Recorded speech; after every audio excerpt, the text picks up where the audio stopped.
Dan untuk kawah ini hanya mengandung uap belerang atau ada gas-gas belerangnya? Kalau orang sini belerang kumanten ya, jadi belerangnya itu belerang cair. Belerang cair? Belerang cair, bukan yang belerang punden yang gombal-gombal itu bukan.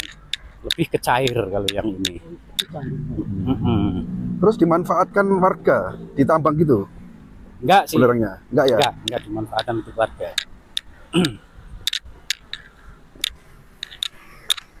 Nah, kita memang harus menuruni beberapa anak tangga dari pintu masuk tadi.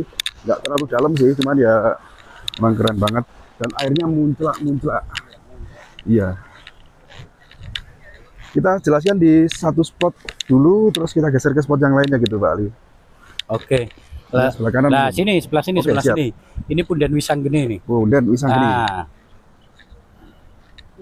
Nah, yang sebelah sini, ini Punden Wisanggeni. Mau turun atau sini? Boleh. Kita turun kita perlihatkan ke penonton seperti apa Punden Wisanggeni. Kalau dari sini kan nggak kelihatan toh, Pak? Iya, enggak. Hati-hati ya, agak licin. Pelan-pelan. Licin banget. Hati-hati. Pelan aja. Oke. Bentar, nunggu rekan-rekan. Oke. Nah, ini Punden Wisanggeni. Nah, ini merupakan yang paling tertua ini. Ini nggak apa-apa diinjak ya, nggak apa ya. Ini dulu ketika Abad Hindu, ini apa yang disebut Kawah Kongkah yang ini. Kawah Kongkah dulu disebutnya Kawah Kongkah. Dan apa ya yang sering diberikan sesaji gitu kan. Ini dulu. Dan memang ngobos seperti ini ya, ngobos iya, gitu ya. Paling kenceng. Paling kenceng semburannya. Ada nggak orang yang pernah ritual di sana kira-kira? Ya paling cukup sini aja. Ini ketika Abad Hindu paling dulu yang sering diberikan sesaji setiap tahun sekali ini. Sebelum Kawah Candra dibuka ini, sebelum Kawah Candra bernama Kawah Candra dibuka, dulu kan bernama Kawah Kongkah, gitu kan. Kawah Kongkah. Jadi Candra dibuka itu maksudnya sudah peradaban Islam. Kalau saya agak ke situ boleh? Boleh, pelan-pelan ya. Awas hati-hati licin. Nah, seperti ini teman-teman. Coba kita perlihatkan. Memang seperti ngobos ya. Itu. Sampai itu kita. Dan uapnya panas ya uapnya. Panas banget. Ya. Jadi ini seperti apa semburan uap dari bumi dan panas. Gitu. Ini ngobos ya. Iya. Yuk kita geser yuk. Tuh. Bentar. Nah, oke kita next kemana? Oke. Langsung aja. Kalau yang bawah ini apa ini?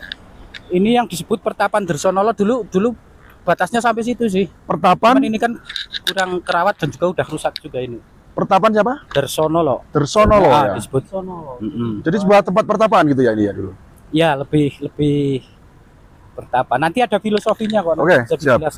Karena semuanya itu masuk ke filosofi sih. Nah, kita bersamakan dengan TV juga Tejon Jombang. Licin hati-hati. Kan kita dari Jawa Timur yang sini aja. Dimana kita hari ini memang saja rombongan ya.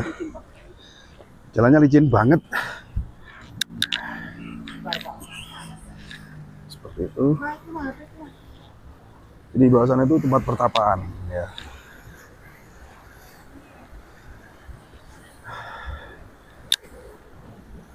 Di sana juga ya agak budek gitu, beda dengan yang sebelah kiri. Ya sini dulu. Ini agak bening.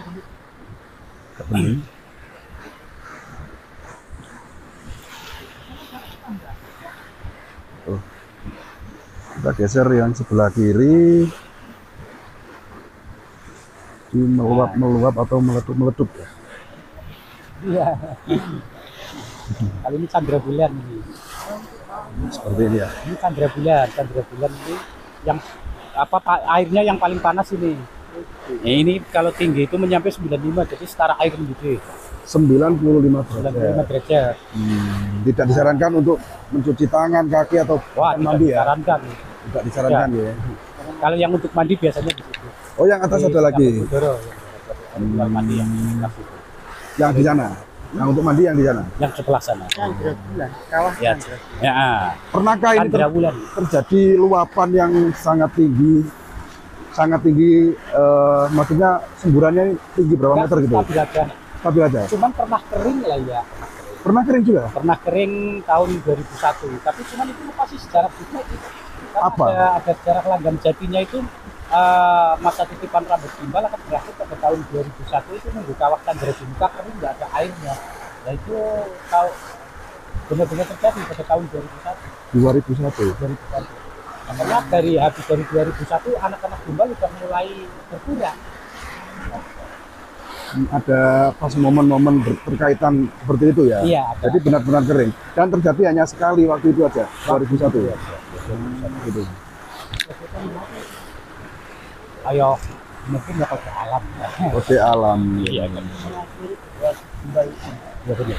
Masa. Kalau Ya, yang kalau orang-orang bilang sih masa titipan rambut gimbal terakhirnya tandanya berakhir. untuk yang sebelah kanan Sama ini, ini jadi wilayah ini sama ini perkapan Bersono dulu. oh yang jenengan sampaikan tadi. Iya. Ini kenapa kok airnya butek gitu ya? Lebih ke mengandung belerang. Lebih Yang kadar air belerangnya itu lebih banyak gitu ya? Lebih banyak. Lebih banyak. Jadi tidak ditambang, memang seperti ini. Ya, bukan tambang ya, bukan tambang ya. Kita naik lagi, nanti saya ingin menanyakan sesuatu terkait tempat ini. Oh ya. Oke. Bisa.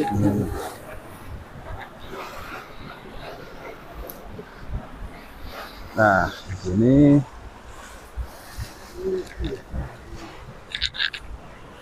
yang jenengan sampaikan tadi untuk mandi ya, Ini yang sedang berkudoro. di area sini, yang untuk mandi. Sama aja dengan Kalau ini panas sekarang Sudah. 67.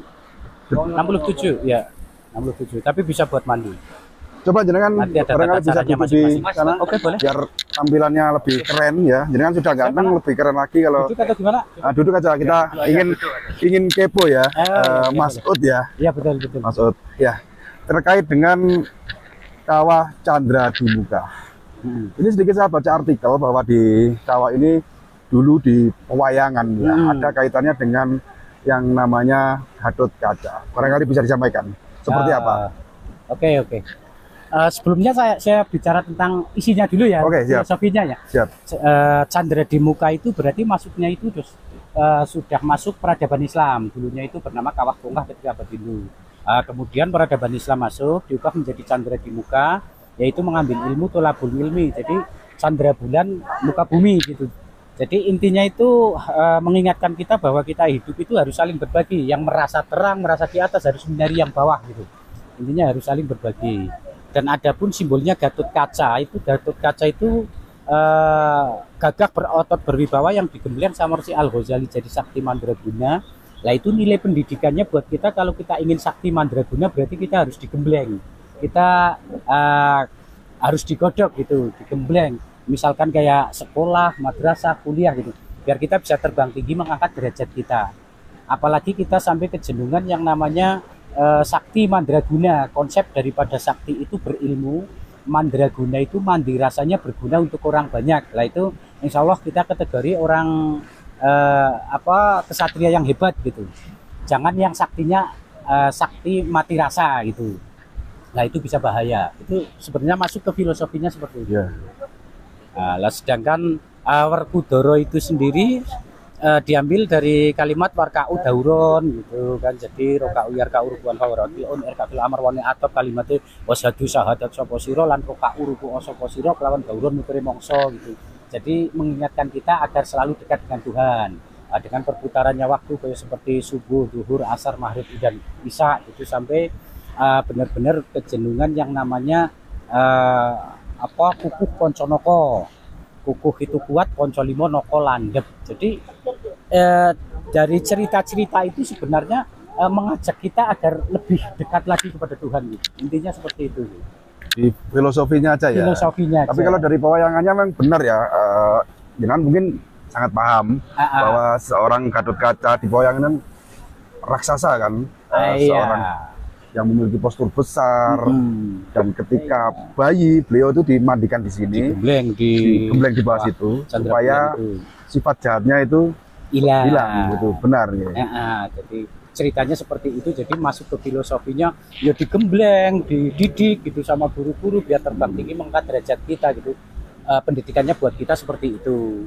Kalau cerita pewayangannya yo dari bayi atau dari kecil itu memang sudah dibuang, sudah digodok biar bersih. Ya, seperti itu ceritanya. Ya. Dan untuk terkait tempat ini yang sedikit saya juga pernah mendengar bahwa banyak sekali ya orang yang ritual gitu ya. Ya, bisa dibilang wisata religi atau ritual dengan tentunya ketika datang di suatu tempat pasti punya hajat dan tujuan. Barangkali jangan paham sebenarnya tujuan mereka ke sini yang dominan tuh apa gitu ya? Yang paling dominan untuk Iya. menetralisir hal-hal negatif. Untuk Menetralisir hal-hal negatif. Jadi nggak ada ritual yang aneh-aneh kalau tidak ada. nggak ada. Mereka itu mungkin lebih ke berobat gitu ya. Kan ada kadang mereka mempunyai penyakit yang non medis gitu, larinya ke sini. Mereka itu semuanya pada menekan sugesti lah, intinya menekan sugesti, minta kesembuhan. Minta kesembuhan. Nanti diarahin di sini mintanya sama yang di atas, ini semua hanya perantara. Nanti kita arahin seperti itu. Jenengan ya yang Iya, mengarahkan. nanti diarahin. Ya, itu sesuai dengan keyakinan masing-masing, nanti disuruh gitu. berdoa yang baik dengan sugesti Ini yang salah satu contoh aja lah. Misalnya orang terkena guna-guna atau santet datang ke sini ada ya? banyak Ya. banyak. Itu datang ke sini dengan yang mengarahkan ya, menuntun gitu ya. Iya betul. Itu dengan syarat apa saja kalau boleh disampaikan di sini. Barangkali nanti ada Syaratnya nggak penonton ada yang syarat apa-apa, yang paham. penting yakin kita berdoa minta sama Tuhan, intinya di sini hanya perantara gitu. Di sini. Nanti kita boleh mandi di sini, setelah mandi di situ nanti kita minum air itu gitu. Sebenarnya kita kan nggak bisa ngobatin yang gimana ya, nggak bisa ngapa-ngapain lah pada intinya. Penyakit itu bisa disembuhkan dengan sugesti mereka sendiri. Dengan sugesti. Mereka yakin sembuh, pasti sembuh gitu Pasti ya. sembuh. Lantaran tempat ini gitu. Ya. Iya, karena setiap manusia itu pasti mempunyai koneksi dengan. Betul. Oke.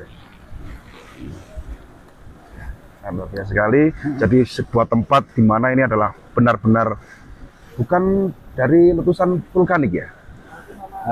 Terbentuknya kawah ini bukan? Terbentuknya Iya. dari letusan gunung yang maha dahsyat pada zaman kala. Letusan vulkanik ya.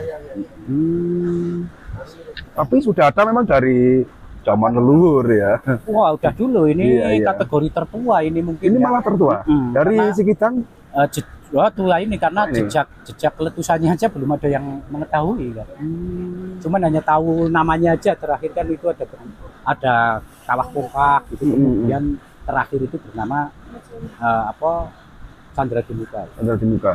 Boleh nggak kita kaitkan dengan lokasi yang dinamakan Jolotundo? Jolotundo. Ya.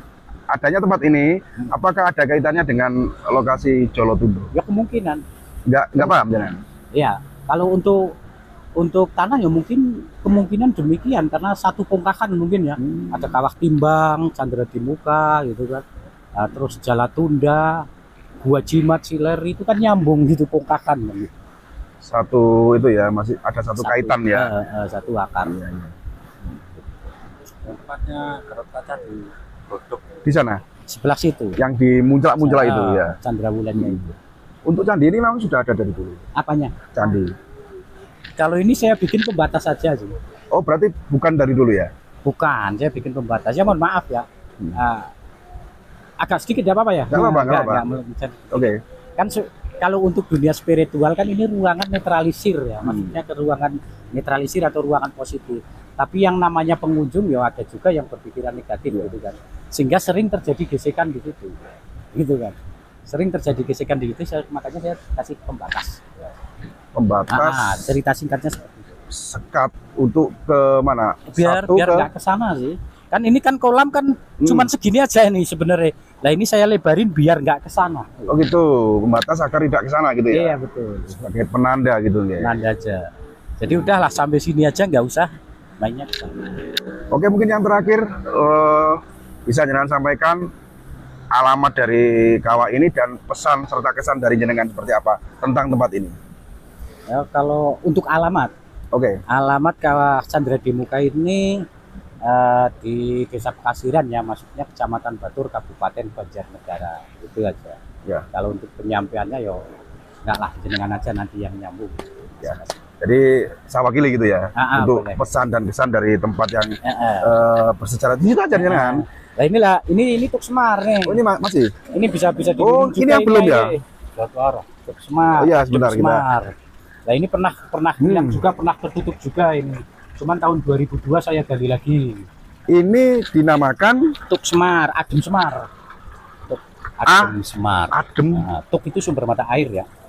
Tuk ya. Air ya. Tuk ya, umbul tuk seperti itu. Nah. Jadi memang menyerupai Semar. Nah ini simbolnya toleransi, ini 3 dimensi. Ini kalau dari depan Semar, dan sebelah sini gajah, sebelah sini naga.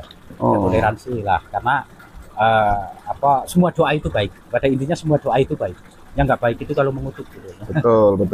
Dan ini merupakan sebuah sumber yang dimana ada sebuah arca ini asli peninggalan ya, bukan baru ya. Peninggalan. Kalau ini peninggalan, cuman ya sempat hilang juga lah. Ini kita temukan di warga untuk patungnya, cuman tubuhnya udah nggak ada. Sempat karena hilang. ini kan terkubur dulu ya, terkubur. Tahun 2002 saya gali lagi. Karena kebetulan kan dulu simbah yang lola gitu. Lah beliaunya meninggal, jadi ini terbengkalai sehingga kena longsor apa gitu. Sempat terkubur, bahkan juga arcanya sempat hilang. Dan ditemukan di rumah warga. Ininya ya enggak di rumah warga, malah di Pomahan, tahu nggak? Di suatu tempat gitu ya intinya ya. Dan akhirnya jangan kembalikan lagi ke sini. Kembalikan lagi di tempatnya semula gini ya. Nggak, tinggal ininya kepalanya. Oh, gitu. Oke. Ya. Untuk namanya apa tadi? Adem Semar. Adem Semar. Adem Semar atau sumber mata air Adem Semar. Oke Mas Ali, terima kasih ya. Jadi sudah berkenan mendampingi kami ya. Untuk sedikit berbagi secara dari keberadaan Kawah Condro di Muka atau Candra di Muka, ya. Yang dimana di sini dulu Gatot Kaca ya, seorang ya di pewayangan ya, manusia raksasa, dilunturkan sifat jahatnya di tempat ini. Gitu ceritanya ya. Dan mudah-mudahan tempat ini masih selalu lestari agar kelak generasi dan anak cucu kita masih bisa melihat lokasi yang sangat fenomenal dan sangat luar biasa ini. Ada di sini ada.